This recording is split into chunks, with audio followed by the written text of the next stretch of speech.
Hi everyone, okay, now for the fun part, data in action. Here in this section I want to show you some worked examples where I start with a scenario, research question and hypotheses, then I show you the data and Excel output if I can, and then the decision and conclusion from this output or these calculations. I'll then end showing you some YouTube clips, which I hope that you watch in your own time to apply this stuff further. First, we'll start with the one sample test. So the research question might be, is the average number of hours spent on the internet per week 20 hours? We might decide that our population is people under the age of 60 years. The sample statistics are presented as X bar, the sample mean is 21.14 hours. The sample standard deviation S is 9.398 hours and the sample size is 50. Unfortunately, Excel does not have a drop-down menu for this calculation, so we need to use our calculators. As you can see, the t-statistic is 0.858. The t-critical is found from your t-table on page 732. Then, the decision is not to reject HO, as the t-statistic falls between the t-critical values, not beyond these values. The conclusion is that there is not enough evidence to conclude the average time spent on the internet is different to 20 hours. Now here is a question relating to the independent samples t-test. Here the research question is, does the average number of hours spent on the internet differ between the young and the young at heart? The hypotheses are shown on the slide. Here is how we display the data in Excel. As you can see, we have two columns. One column is for the under 60s and their data in relation to the hours spent on the internet, and the second column is for the young at heart, the 60 years and over, and their time spent on the internet. Now here is the Excel output. The mean for under 60s is 21.14 hours, and for those who are 60 and over, 11.06 hours. The t-statistic is 5.66. We then refer to the two-tailed output as it is a two-tailed test. As you can see, the p-value for the two-tailed test is smaller than alpha, so our decision is to reject HO. Here is the full explanation.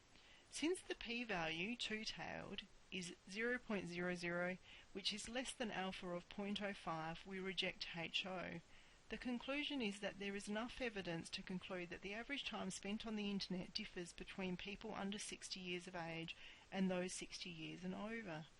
As we only tested for a difference, we can only conclude a difference, but looking at the means, we may want to run another test. Here's our independent samples t-test, example number 2. Here we are testing whether the average hours spent on the internet per week is greater for young people than the young at heart. This is still an independent samples test as there are two groups and you can only belong to one or other group. The hypotheses are HO: mu under 60 is less than or equal to mu 60 plus, and the alternative hypothesis is HA: mu under 60 is greater than mu 60 plus group. Therefore, the alternative hypothesis contains the research question, as always. So 50 people are randomly selected for each group. Here is the Excel output. Now we refer to the one-tail output.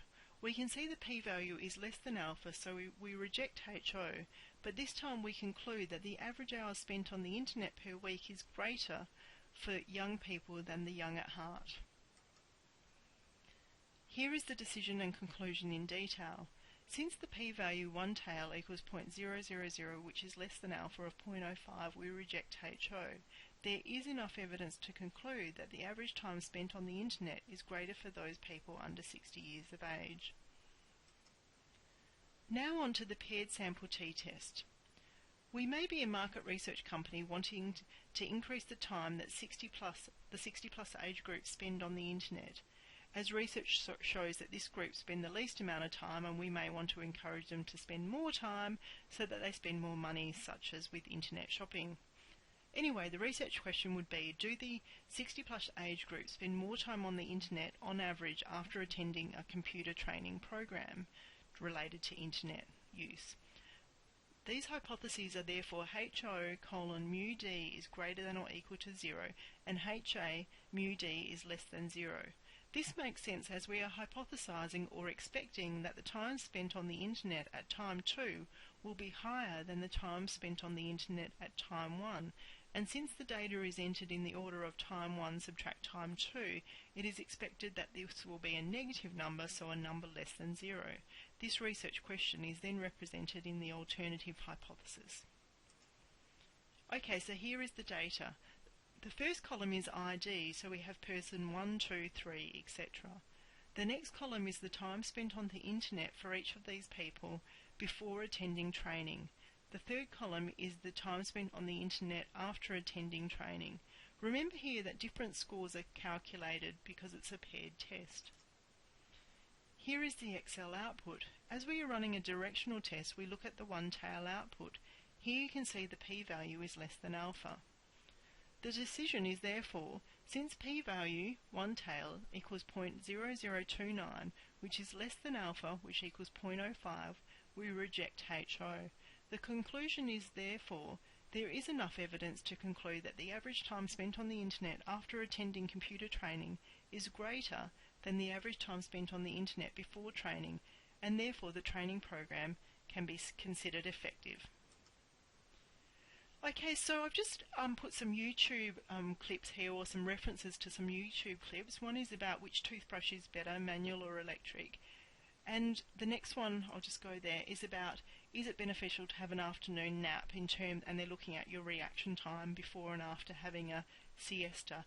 I'd love if you have a look at these YouTube clips. They're really badly done research. This is relating to a TV show that used to be on called What's Good for You.